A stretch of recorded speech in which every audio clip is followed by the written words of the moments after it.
Vadovėlis žingsniai, jis bus labai panašus į atnaujintą kelią, tai yra kiekvienas skyrius turės įvadą, viso bus 6 skyriai po 10-9 temas sujungtas, taip pat vadovėlė bus apie 50 pagrindinių temų, jų bus šiek tiek daugiau negu kelyje. Taip pat papildomai skirsime temų su ženklu plus, kurios yra pasirinkamos pagal 30% turinį. Pats vadovėlio išplanavimas ir temų išplanavimas jis nesiskirs nuo kelio. Taip pat mes paliekame žingsniuose atvartą svarbu įsiminti, tai yra skyrių santrauką, tačiau nebelieka dabartis ateityje, tai yra tai, ką mes paveldėme iš tų laikų. Manome, kad užtenka tos kontekstinės informacijos, kur yra pateikimas skyriaus santrauka, tai pilnai išpildo tuos lūkesčius ir supažinta būtent su tą, ką mes paveldėjome būtent iš tų senų laikų, kurie yra nagrinėjami. Žinau, moku galiu atvartas ir jis bus kaip po kiekvieno skyriaus, tačiau aš jį pristatysiu šiek tiek vėliau. Ir istorija aktyviai veiklos, hibridinės temos, tai yra ir teorinė, ir medžiaga kažką tai nuveikti, irgi bus kaip ir kelyje, tai ir žingsniuose bus pateikiami konkretus pavyzdžiai kažką nuveikti, atsižvelgiant į programos planuojamą turinį. Ir kiekvienos vadovėlių dalies gale bus laiko juos, kurie pateikimi įvykiai, taip pat esmybių ir sąvokų rodiklė, kurie bus įskirtos programinės ir neprograminės sąvokos. Ir be abejo, ateityje iki 25 metų mes pažadame sukurti atnaujintą būtent užduočių sąsiuvinį žingsnį, pritaikytą būtent prie naujojo vadovėlio. Kaip atrodys turinys, kaip jis išplanuotas. Aš pristatysiu tik pirmos dalies turinį, kadangi jinai bus pirmiausia pateikta rugsėjo mėnesį. Šiek tiek užsiminsiu apie antros dalies turinį, kas jie bus. Pats vadovėlis, kaip mes jį pradedame, tai yra įvadinės temos. Kadangi irgi, jeigu mes paklausime vaikų arba toliau, apie ką jūs mokytis 6 klasėje, dažnai net nerandame atsakymo, kas tai yra, nes tai yra iš tikrųjų tokia kasdienybės kultūros istorija, gana sudėtingi vaikams dalykai. Tai mes pirmą temą įvadinį skiriame, pristatyti būtent Lietuvą kaip Europos dalį, pristatyti pačią Europos sąvoką, ne tik geografinę, bet ir kultūrinę. Tai yra įvadinė tema būtent šiems dalykams parodyti ir mokinius supažinti su ta erdve, kuri bus nagrinėjama visame vadovėlyje. Taip pat antra tema yra pažintinė, skirta paaiškinti, kodėl mes turime mokytis kultūros ir kasdienybės istorijos, kad mes pagal ją galime pažinti kitas tautas, kitas šalis. Tai yra irgi naudingas įrankis susipažinti su žmonių dabartimi ir ta kasdienybės istorija irgi yra taip pat svarbi kaip ir politinė. Ir pirmas skyrius, programa reikalauja svarbiausių istorijos epochų. Klausimas, kiek ir kaip jas pateikti. Mes manome, kad būtent nuo čia reikia pradėti visą tą mūsų 6 klasės kursą. Tai yra būtent iš pradžių mes pristatome pirmoje temoje, kokie yra istorijos laikotarpiai apskritai. Mes vėl primename vaikams, kaip skaičiuojamas laikas istorijai, nes neabejoju, kad nuo 5 klasės irgi daug kas bus daug ką pamiršęs. Grįžtame prie tų pamatinių ABC istorijoje dalykų.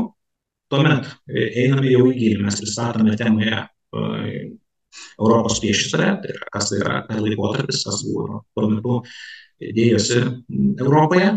Ir tuomet einame per tam tikrų laikotarpių išradimus. Tai yra trečia tema priešistorė žmonių išradimai, tai yra ugnis, darbo įrankiai, kiti dalykai, žodžiu, istorijos laikotarpis ir jo išradimai. Tuomet civilizacijos. Vėlgi, artimų rytų civilizacijų iš tos klasės kurse nėra. Bet mes manome, kad būtų tikslinga pristatyti pirmasis Europos civilizacijas, pasakant, kas tai yra apskritai civilizacija, kad tai kuo tai skiriasi nuo priešistorės. Taigi tema yra skirta pirmosioms Europos civilizacijoms, tai yra senovės graikai ir Roma. Irgi per daug nesiplečiant į faktinius įvykius, bet pristatant laimėjimus su jais įspindi dabartyje. Respublika, demokratija, poliai, tai yra patys svarbiausi dalykai, kuriuos jie turėtų žinoti apie senovės graikai ir Romą. Tuomet jau seka viduramžių trumpas pristatymas, tai yra kuo ypatinga ši istorijos epocha, tai yra Artūrų ir Pilių laikai, Karolis Didysis, feodalizmo tam tikri bruožai, vis dėlto 6 lygių, kultūrinė katalikų bažnyčios reikšmė ir kiti svarbus dalykai. Ir po viduramžių tuomet eina sveiki naujai laikai, tai mes pristatome tą lūžį, kuomet istorijos epocha viduramžių baigėsi ir prasideda naujų laikų epocha per didžiuosius geografinius atradimus, renesansą ir reformaciją. Tai yra tie 3 svarbiausi stulpai, kurie būtent ženklina naujų laikų istorijos epochos pradžią. Ir po to jau einame prie jos išradimus, tai yra, žinote, kad programa yra Džeimsas Vatas, tai mes jam skiriame temą mašinų ir didmiesčių darbininkų amžius, parodant, kaip tam tikras išradimas keitė žmonių visuomenę ir kitus svarbius dalykus. Tuomet kita tema yra Tomai Alvai Edisonui, tai yra atradimai pakeitę žmonių gyvenimą ir statome kitus naujų laikų išradimus. Ir vėl tam tikra tema skirta epochiniam lūžiui, tai yra naujausiai laikai pasaulinių karų amžius, kadangi irgi naujausių laikų pradžias laikomi dažniausiai tradiciškai pirmojo pasaulinio karo pabaiga, nes trumpai irgi apžvelgiame tuos karus ir tam tikrą perėjimą nuo naujųjų į naujausių laikų epochą. Ir iš išradimų pasirinkome būtent kompiuterių revoliuciją, kadangi tai yra aktualu, tai vaikai su tuo susiduria kiekvieną dieną ir būtent čia pristatome kompiuterių istoriją, kaip jie atsirado, kaip ir to, kokioje dabar yra situacija. Tuomet antras skyrius yra skiriamas gyvenamosios aplinkos pokyčiams. Yra vandentiekis, kanalizacija programa, tai mes manome, kad čia geriausiai turi pateikti per senovės Romos pavyzdį, kaip tai funkcionavo senovės Romoje. Ir yra papildoma tema, kaip tie visi gyvenimo patogumai. Pirtis, vandentiekis, kanalizacija atėjo į Lietuvą. Pas mus jie atsirado. Tai yra papildoma tema, pasirinkama. Tuomet irgi renkantis programos reikalavimų yra viduramžių miestą pristatanti tema, tai yra jo išplanavimas, miestiečių gyvenimo kokybės. Kernavė, mūsų viduramžių miestas, kaip palyginimas. Vilnius Lietuvos valstybės sostinė akcentuoja ne tik jos kaip sostinės svarbą, bet ir tautinių mažumų, jų daugiatautiškumo reikšmę. Papildoma tema skiriama supažindinti su viduramžių mūsų, tai yra Trakų salos pilyje, tai yra mūsų pilis viena iš garsiausių. Ir tuomet irgi chronologiškai einame link naujųjų laikų, tai yra kaip samotieka pozicija, tai yra Lietuvos bajorų dvare ir Lietuvos valstiečių pirkėjo temas pristatančius būtent gatvinį kaimą ir mūsų didikų ir bajorų dvarus. Ir po to mes šitą skyrių užbaigėme mūsų miestais, tai yra Kaunas, laikinoji Lietuvos sostinė, modernizmas ir Klaipėda, kada, kodėl mes ją vadiname dar ir Nemeliu, ir kada jinai tapo Lietuvos valstybės dalis. Taigi antras skyrius yra gyvenamosios aplinkos pokyčiai. Ir pirmos dalies trečias skyrius tai yra tautų ir tikėjimų Lietuvos įvairovė. Pirma tema tai yra akcentas į tai, ko mes turime didžiuotis, tai yra būtent tolerancijos tradicija, paveldėta iš LDK laikų. Tautos įvairios pas mūsų gyvena, pateikiant jų ir konkrečių istorinių pavyzdžių, ir tada jau einame per tam tikrus tikėjimus. Tai yra krikščionybė, kaip jinai atsirado, Jėzus Kristus. Tuomet tema aiškinanti, kuo skiriasi Lietuvoje gyvenantis krikščionis, jiems tikėjimas daug aiškinimų. Čia mes pastatome katalikus, stačiatikius ir protestantus. Tuomet yra tema skirta vėlgi parodanti tą krikščionybės srovių skirtumus, tai yra Šventas Kazimieras ir kiti Lietuvos šventieji, tai yra neapsiriboti vien Kazimiero, bet ir pristatyti keletą kitų krikščionybės šventųjų susijusių su Lietuva. Tuomet tema žydams, tauta iš Biblijos, tradicinės mūsų mažumas karinė auditorija, yra atskira tema Romams, manome, kad nereikalinga vis dėlto, nes tai yra iš labiausiai, sakykime, prasimanimas apimtų tautų, bet iš tikrųjų yra viena iš seniausiai Lietuvoje gyvenančių tautinių bendrijų. Jų istoriją mes čia pristatome. Tai čia yra pirma mūsų dalis. Antra dalis turinys irgi seks dar 3 skyriai. Tai yra vienas skyrius skirtas knygos ir rašto istorijai. 5 skyrius skirtas svarbiausiams mūsų meno pasiekimams. Ir 6 skyrius pavadintas kita istorija, tai yra būtent kasdienybės momentai, kurių reikalauja programa, tai yra nuo šuniukų iki epidemijų, sporto istorijos ir visų kitų dalykų, kurių reikalauja programa. Taigi, pirmos dalies skyrius yra toks. Antros dalies skyrius sužinosime maždaug rugsėjo mėnesį, kai mes būsime įpusėję su vadovėlio maketavimu ir jūs galėsite irgi su juo susipažinti. Tai yra įvadas, jis yra panašus kaip eilė, kuris trumpas tekstas pristato, ką jūs matote čia, kaip ta Kernavės mūsų miesto vietovė keitėsi amžių bėgyje, tai nuo paleolito medžiotojų stovyklos, be abejo dėkoju Kernavės rezervato direkcijai, kad leido naudoti šiomis iliustracijomis. Piliakalniai, taip pat erdvė, tai yra laiko juosta pristatanti, kaip keitėsi būstai per istorijos epokas ir tam tikri probleminiai klausimai arba sudominantys klausimai, į kuriuos atsakymų vaikai ieškos konkrečiose temose. Be abejo, pažymėti tie, kurie bus temose plus, tai yra pažymėta ženklų plus, neprivaloma medžiaga. Ir temos pavyzdys, temos bus pateikiamas atvartais, kaip ir atnaujintame kelyje. Ypatybė tai yra, kad irgi trumpas įvadinis tekstukas kiekvienoje temoje. Pagrindinis tekstas suskirstytas į poskirius. Pirmoje dalyje mes pristatome Kernavės raidą nuo stovyklavietės iki viduramžių miesto. Antrame poskyryje mes pristatome patį miestą viduramžių ir trečiame miesto likimas mes jau pasakome apie patį Kernavės, sakykime, sunaikinimą viduramžių miesto. Iliustracinė medžiaga vėlgi nesąveikauja su tekstu, jinai yra sunumeruota ir susieta su pagrindiniu tekstu. Taip pat, kas labai svarbu, tai yra erdvė. Kiekvienoje temoje, kur tik įmanoma bus žemėlapis, tai šiuo atveju mes parodome, kur buvo tas Kernavės miestas, kaip atrodė tuo metu Lietuvos valstybė, kas ją įdėstė, tai yra Kryžiuočių ordinas, ir taip pat laiko juosta, pristatanti kaip trumpa raida. Tai bus 3, 4, 2 įvykiai, nedaugiau, kad vaikai orientuotųsi erdvėje.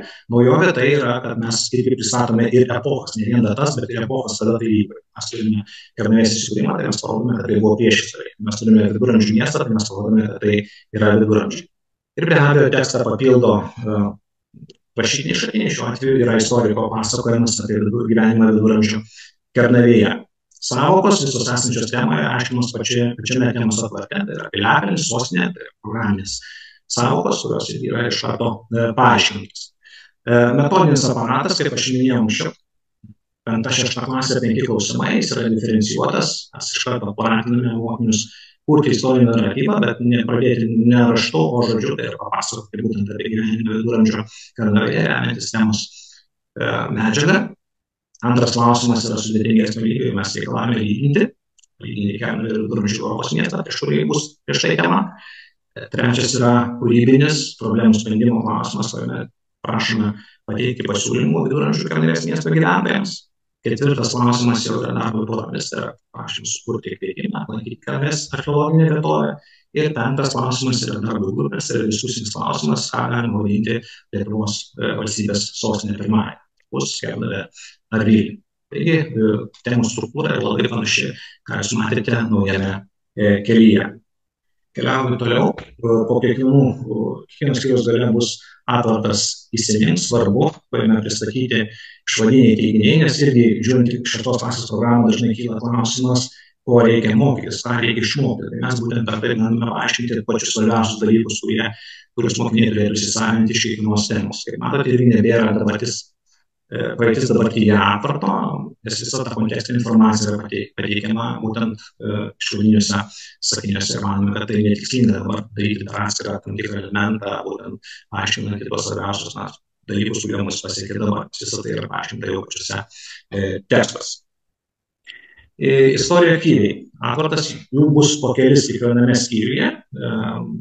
Kolegos, kurie dirbo su keliu, teigia, kad tai pasiteisino, tai vis dėlto tokios aktyvios veiklos, parodančios, kad ta istorija ne vien nuobodus faktų kalėjimas, bet ir tam tikros darbeliai, tam tikros veiklos ir tikrai skirtos įvairiapusiam įvairių kompetencijų ugdymui, tai mes čia ir kūrybiškumo kompetenciją, ir pilietiškumo, ir kultūrinę ir kompetencijų bruožus. Ir šiuo atveju tai yra atvartas laiko kapsulė. Būtent mes mokome pažinti istoriją, pažinti istoriko darbą, kaip jie bando prakalbinti daiktinius istorijos šaltinius. Ir būtent akcentuočiau tai, kad dauguma šitų veiklų yra išbandyta. Šiuo atveju tai Vilniaus Antano vienuolio progimnazijos mokinių darbai tikri. Jie yra padaryti ir mes juos pateikime kaip pavyzdį, kad tai galima vis dėlto įvykdyti. Ir iš kitų istorijų aktyviai temų, kurios bus mūsų vadovėlė, tai yra mes siūlysime sukurti istorijos epochų laiko juostą, pilies maketą, kuris pasiteisino ir ankstesniame žingsnių variante, pravesti ekskursiją Lietuvos didmiesčio centre, apsilankyti įvairių Lietuvos tikėjimo maldos namuose, juos išnagrinėti, taip pat išbandyti įvairių Lietuvos tautinių bendrijų virtuvę. Arba sužinoti apie tam tikrus patiekalus, arba net pačių pagaminti. Tai vėlgi tam tikras elementas iš STEAM metodikos. Manome, kad 5-6 klasėje tai pasiteisina, tai tikrai galėtų būti vykdoma. Dabar paskutinis kiekvieno skyriaus atvartas, žinau, mokau galiu. Jis irgi yra analogiškas esančiame naujame kelyje. Mes pradedame nuo sąvokų, tai yra gana paprasta užduotis, svarbiausios sąvokos esančios skyriai. Užduotis taiko žinias ir gebėjimus, tai yra skirtas būtent šaltinių nagrinėjimų. Mažesnėse klasėse stengiamės pateikti mažiau rašytinių šaltinių, vis dėlto daugiau eiti per vaizdinius istorijos šaltinius. Ir kita užduotis sudėtingesnė, tai yra teiginių klaidingų ištaisimas, duoti pažangesniems mokiniams, orientuojasi istoriniam laike, tai yra būtent pažymėtos svarbiausios datos iš šitos skyriaus medžiagos, tai yra sužymėti jas laiko juostoje. Ir istorinė erdvė, orientuojasi istorinė erdvėje, tai yra žemėlapis, kuriame pažymėti būtent skyriuje paminėti miestai, jos irgi atpažintų, pažymėtų jų esamą padėtį Lietuvos žemėlapį ir susijėtų su juos su tam tikrais herbais. Na ir be abejo pasitikrinti, tai yra trumpiai išvadiniai sakiniai, kuriais mokinys gali pasitikrinti, kaip jis įsisavino temos medžiagą su nuorodomis į tam tikrus temos puslapius. Ir toks pat atvadas buvo mūsų naujame kelyje žingsniuose, mes irgi laikomės tos pačios koncepcijos, manome, kad ji pasiteisino.